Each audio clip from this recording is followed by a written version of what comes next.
Vamos avançar então nessa nossa última aula desse tema 3, né? E nessa última aula a gente vai colocar todos esses processos, esses elementos, né, em ação. Vamos combinar eles e entender como que se daria essa integração desses métodos na clínica, entendendo essas aplicações dos processos psicológicos na prática psicoterapêutica. Então, ao longo deste tema, a gente discutiu bastante as diferentes formas de intervenção na psicoterapia, incluindo, por exemplo, o treinamento dos processos psicológicos, sobretudo do mindfulness, a relação terapêutica, a psicoeducação, a avaliação e instrumentos neuropsicológicos e clínicos. E agora o objetivo vai ser integrar tudo isso em um raciocínio clínico aplicado, mostrando como que esses elementos funcionam de maneira combinada na nossa prática. Então vamos agora imaginar um paciente de 25 anos, por exemplo, que procura psicoterapia porque está com muitas queixas de transtorno de ansiedade, que não está conseguindo dormir, está com insônia, está com dificuldade de atenção, concentração e não está conseguindo focar no trabalho, né, no trabalho. Está procrastinando bastante. Ele relata, por exemplo, que passa muito tempo pensando sobre possíveis erros, sobre o futuro.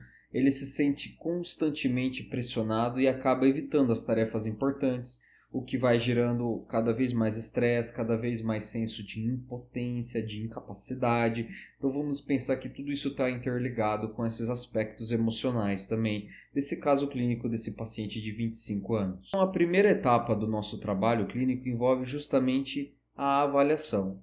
Entender a partir da nossa escuta psicoterapêutica, nossa escuta humana, conseguir observar com atenção o que está acontecendo, né? Capturar quais são os tipos de pensamento, a frequência desses pensamentos, a intensidade, entender a natureza da qualidade desses pensamentos, se existe uma ameaça, se existe um perigo, e entender os caminhos da regulação emocional, percebendo se ela está limitada a situações de pressão e padrões consistentes e persistentes de evitação comportamental. Então, a partir dessa avaliação, do ponto de vista da neurociência, daí conseguimos compreender esse funcionamento como um sistema com uma forte ativação de redes relacionadas, por exemplo, à ameaça e à saliência, focando muito nessas sensações físicas internas, sem conseguir colocar em prática aquilo que seriam as tarefas que ele está propondo.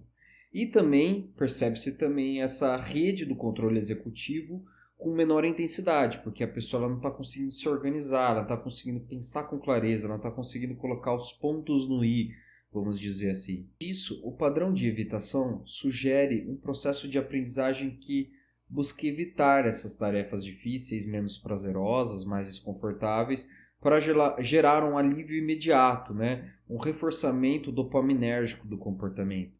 E é justamente esse alívio que atua como uma recompensa negativa, fortalecendo esse ciclo de procrastinação, no sentido que existe um prazer, um conforto na evitação. E isso tudo acaba produzindo essa rede de sofrimento de procrastinação. E assim que a gente fez essa avaliação, a gente consolida, formaliza essa formulação, né, inicial, colocando daí um caminho de processos psicoeducativos que podem ser utilizados para ajudar esse paciente a entender melhor o que está acontecendo, seu próprio funcionamento executivo e cognitivo. Isso, assim, ajuda a gente a conseguir explicar como que a mente desse paciente tende a se antecipar aos riscos, como que ela busca esse prazer, esse conforto, como ela busca essa evitação para reforçar essa ansiedade e o que tudo isso acaba reduzindo essa capacidade de clareza e de organização, aumentando a confusão e a autocrítica. Então, por meio dessa avaliação e da formulação clínica, a gente consegue entender quais são esses processos psicológicos, neuropsicológicos, e o paciente começa a perceber o seu comportamento não como simplesmente uma falta de disciplina ou um comportamento de ser folgado, mas sim como um resultado de padrões aprendidos de funcionamento do sistema nervoso. E paralelamente a isso, a relação terapêutica começa a se estruturar, ela começa a ganhar espaço, ela começa a ganhar um corpo de possibilidade e potencial de regulação. Um ambiente, por exemplo, seguro, previsível, reduz de maneira significativa a ativação desses sistemas de ameaça e permite que o paciente consiga se explorar a experiência, explorar seus próprios defeitos, seus próprios erros, suas próprias potencialidades com abertura e flexibilidade. E com maior regulação, torna-se possível dessa maneira introduzir essas intervenções de treinamento dos processos e dessas capacidades e potencialidades neurocognitivas. Por exemplo, a gente consegue entender qual seria a prática de mindfulness mais adequada a ajudar o paciente a perceber quando está preso a pensamentos automáticos e conseguir redirecionar o foco. Então, entender quais são, vamos dizer, os gatilhos que proporcionam esses elementos de procrastinação e de desregulação emocional. E assim é possível produzir essas intervenções eficazes que também podem atuar sobre a regulação emocional, sobre a regulação atencional, permitindo que o paciente consiga tolerar mais esses estados desconfortáveis, dessas experiências desconfortáveis, e conseguir aumentar esse foco na execução, ativando esses processos da rede executiva e os processos do córtex pré-frontal de clareza, de discernimento, de esclarecimento sobre a situação. Isso tudo cria aquilo que seria o nosso maior objetivo: aumentar a consciência, aumentar a ação consciente em relação à própria vida.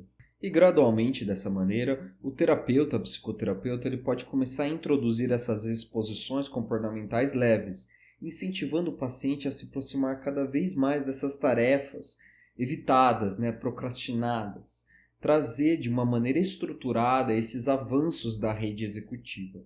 E assim, cada pequena ação bem sucedida acaba gerando novas experiências de aprendizagem e de reforçamento positivo.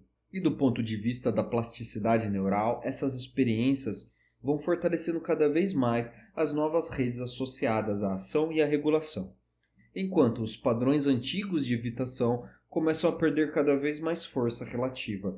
Então a gente começa a estruturar de maneira sólida aquilo que seria os objetivos clínicos, ajudar a pessoa a executar suas tarefas, ajudar a pessoa a ter mais concentração e, sobretudo, aquilo que seria o cerne do que faz o paciente sair do próprio eixo, que é a desregulação emocional. E ao longo desse processo psicoterapêutico, a avaliação ela começa a tomar forma, Ela continua sendo utilizada de uma maneira contínua, Ela permite ajustar essas intervenções conforme o paciente evolui.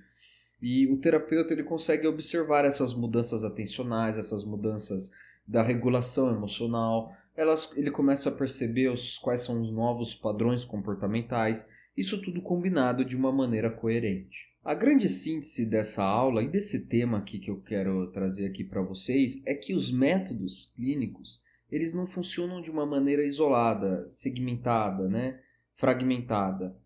Todos esses elementos eles começam a ganhar um corpo consistente e eficaz quando estão combinados. A avaliação psicológica e neuropsicológica, junto com a psicoeducação, junto com uma relação terapêutica humanizada, rogeriana, consciente, presente, junto com capacidades de técnicas de treinamento desses processos psicológicos, atencionais, de regulação emocional, tudo isso se articulando em um sistema integrado de intervenção. E assim, quando o terapeuta ele compreende essa integração, ele compreende a complexidade dessa ação psicoterapêutica, a psicoterapia deixa de ser uma sequência de técnicas ou de instrumentos, e passa a ser um processo estruturado, humanizado, reorganizado, que tem uma capacidade, uma potência de ação terapêutica enorme.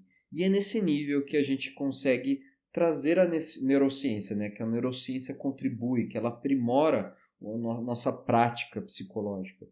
Ela acaba não simplificando o ser humano nesses processos químicos, físicos, mas ela torna a gente cada vez mais preciso, a gente consegue cada vez mais ter um olhar em linha reta sobre o que está acontecendo, cada vez mais direto, cada vez mais coerente e, sobretudo, eficaz naquilo que seriam os objetivos clínicos, que é ajudar o paciente a viver uma vida melhor.